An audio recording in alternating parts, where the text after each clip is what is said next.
Water metro ಪ್ರಯಾಣದ ಸಂದರ್ಭ ಗುಜರಾತಿನ ಪ್ರವಾಸಿ ತಂಡವೊಂದು ಪ್ರದರ್ಶಿಸಿದ ಗರ್ಭ ನೃತ್ಯ ಪ್ರದರ್ಶನದ ವಿಡಿಯೋವೊಂದು ಸಾಮಾಜಿಕ ಜಾಲತಾಣದಲ್ಲಿ ವೈರಲ್ ಆಗ್ತಾ ಇತ್ತು. ಈ ವಿಡಿಯೋ ಇದೀಗ ವ್ಯಾಪಕವಾಗಿ ಬಿಸಿ ಚರ್ಚೆಗೆ ಗ್ರಾಸ ಆಗಿದೆ.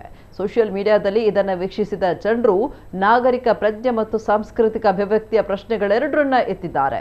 ಕೊಚ್ಚಿ ವಾಟರ್ ಮೆಟ್ರೋ ಸವಾರರೊಬ್ಬರು ಇನ್ಸ್ಟಾಗ್ರಾಂನಲ್ಲಿ ಪೋಸ್ಟ್ ಮಾಡಿದ ವಿಡಿಯೋದಲ್ಲಿ ವಿವಿಧ ವಯಸ್ಸಿನ ಪುರುಷರು ಮತ್ತು ಮಹಿಳೆಯರನ್ನ ಒಳಗೊಂಡ 5 ಜನರ ತಂಡ ಗರ್ಭಾ ನೃತ್ಯವನ್ನು ಪ್ರದರ್ಶಿಸ್ತಾ ಇರುವುದು ಕಂಡು ಬರ್ತಾ ಇದೆ.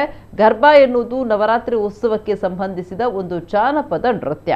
ಪ್ರವಾಸಿ ತಂಡದ ಗರ್ಭಾ ನೃತ್ಯವನ್ನ ಇನ್ಸ್ಟಾಗ್ರಾಂನಲ್ಲಿ ಪೋಸ್ಟ್ ಮಾಡಿದ ವ್ಯಕ್ತಿ ತಾನು ಫೋರ್ಟ್ ಕೊಚ್ಚಿಗೆ ಪ್ರಯಾಣಿಸುವ ಸಂದರ್ಭ ಸುಂದರ ಕ್ಷಣವೊಂದನ್ನು ತನ್ನ ಅನುಭವಕ್ಕೆ ಬಂತು. ಇದು ಒಳ್ಳೆಯದು ಅಥವಾ ಸಾರ್ವಜನಿಕ ಸಾರಿಗೆ ನಿಯಮದ ಉಲ್ಲಂಘನೆಯೇ ಎಂಬ ಶೀರ್ಷಿಕೆಯನ್ನು ಇದಕ್ಕೆ ನೀಡಿದ್ರು. ಇದು ಈಗ ಆನ್ಲೈನ್ನಲ್ಲಿ ಚರ್ಚೆಗೆ ನಾಂದಿ ಹಾಡಿದೆ.